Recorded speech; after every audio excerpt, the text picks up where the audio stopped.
માંડવી વિભાગ રાજપૂત સમાજ પ્રગતિ મંડળ દ્વારા લોકસભાના ઉમેદવાર પુરુષોત્તમ રૂપાલા વિરુદ્ધ માંડવી પ્રાંત અધિકારીને આવેદનપત્ર અપાયું।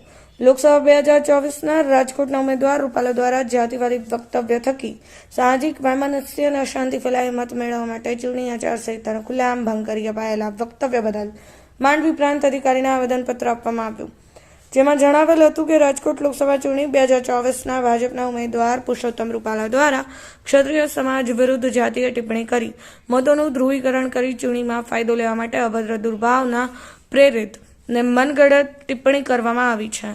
એ ન્યાયિક ચૂંટણીના ધારા ધોરણોની ખુલ્લેઆમ ભંગ કરેલ છે। પુરુષોત્તમ રૂપાલા દ્વારા કરાયેલ પ્રવચનનો વિડીયો સોશિયલ મીડિયામાં ફરી રહ્યો છે, જેનાથી ગુજરાતભરમાં ચૂંટણી પર નકારાત્મક અસર પડે અને ચૂંટણી દરમિયાન કાયદો અને વ્યવસ્થાની સ્થિતિ બગડે, સામાજિક તણાવ વધે, ખતરો ઊભો થયો છે। લાંબા રાજકીય અનુભવ અને બંધારણના સોગંદ ખાઈને ઉચ્ચ રાજકીય હોદ્દાઓ પર મહત્વની બંધારણીય જવાબદારીઓ નિભાવ્યા પછી પુરુષોત્તમ રૂપાલા દ્વારા કરાયેલ ઇરાદાપૂર્વક માનનીય વડાપ્રધાન શ્રી નરેન્દ્રભાઈ મોદીજીના નેતૃત્વમાં આખો દેશ જ્યારે સામાજિક સમરસતા અને એકતા થકી શાંતિ અને વિકાસના માર્ગ આગળ વધી રહ્યો છે, ત્યારે પુરુષોત્તમ રૂપાલા જેવી વ્યક્તિ દેશ અને સમાજ માટે ગંભીર ખતરો છે। અમારી માંગણી છે કે ચૂંટણી પંચ દ્વારા નિર્દેશિત ધારાધોરણો અને આચારસંહિતાનો ભંગ કરવા બદલ ન્યાયિક અને મુક્ત ચૂંટણી યોજવા માટે રાજકોટ બેઠકના ઉમેદવાર પુરુષોત્તમ રૂપાલાને લોકસભાના ઉમેદવાર તરીકે તાત્કાલિક ગેરલાયક ઠેરવી ચૂંટણી પ્રક્રિયાથી દૂર કરવામાં આવે। ક્ષત્રિય સમાજ હજારો વર્ષોથી દેશ, સમાજ અને સંસ્કૃતિના રક્ષણ માટે સંઘર્ષ કરતો રહ્યો છે।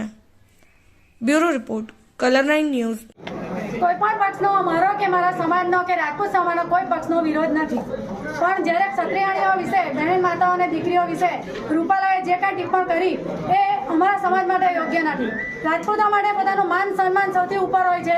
જ્યારે અમારા સન્માન પર વાત આવે છે ત્યારે સન્માનની સાથે સમાધાન ક્યારે પણ નહીં, ની કાલે, ની આજે, ની આવતીકાલે।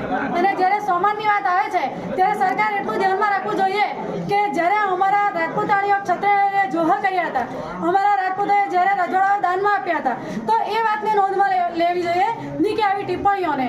તો અમારી તો એક જ માંગ છે કે અમારા સમાજની જે લાગણી દુભાઈ છે એ સમાજના માન સન્માન માટે સરકાર રૂપાલાની ટિકિટ રદ કરવી જોઈએ અને અમને ન્યાય મળવો જોઈએ। એ એટલા માટે કે જ્યારે રાજપૂતોએ પોતાનું બલિદાન આપ્યું છે, હવે એમણે જે કંઈ કહેવું હતું એ અમારા માન વિશે, અમારા સન્માન વિશે અથવા અમારા જોહર વિશે, રાજપૂતોએ કરેલા બલિદાન વિશે કહેવું જોઈએ, નહીં કે આવા અપશબ્દોનો ઉપયોગ કરવો જોઈએ। તો અમારી લાગણીને માનમાં રાખજો અને અમારી એક જ માંગ છે કે રૂપાલાની ટિકિટ રદ થાય અને એની જગ્યાએ બીજા કોઈ ઉમેદવારને લેવામાં આવે, એની સામે અમને કોઈ જ વાંધો નથી। અગાઉ જે કંઈ અમારી સંકલન સમિતિના સભ્યો જે કંઈ નિર્ણય લેશે તેમની સાથે અમારા સૌ બહેનોનું સમર્થન રહેશે અને હંમેશા અમે અમારી લડતમાં અમારા સમાજ સાથે રહેશું। એ વાત સરકારે હંમેશા ધ્યાનમાં લઈ અમારી માંગને પૂરી કરશો, એ જ અમારી નમ્ર વિનંતી।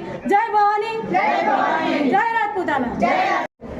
અમે માંડવી તાલુકા અને નગરના રાજપૂતોની અમારી એક જ માગણી છે કે રાજકોટના જે પુરુષોત્તમ રૂપાલાએ જે અમારી બહેનો અને બહેનો માટે અને માતાઓ માટે જે અપમાનિત શબ્દો જે વાપર્યા છે, તો અમારી એક જ માંગ છે કે એમની ટિકિટ તાત્કાલિક ધોરણે રદ થવી જોઈએ। અને જ્યારે આખા ગુજરાતમાં ક્ષત્રિયો આગળ આવ્યા છે તો અમારું પણ પૂરેપૂરું સમર્થન છે અને જે કરવું પડે તે અમે કરીને રહેશું। તો અમારી એક જ માગણી છે કે અમારા માતાની અને બહેનોની જે લાગણી દુભાઈ છે એને પૂરેપૂરો ન્યાય મળવો જોઈએ અને પુરુષોત્તમ રૂપાલાની ટિકિટ તાત્કાલિક ધોરણે રદ થવી જોઈએ।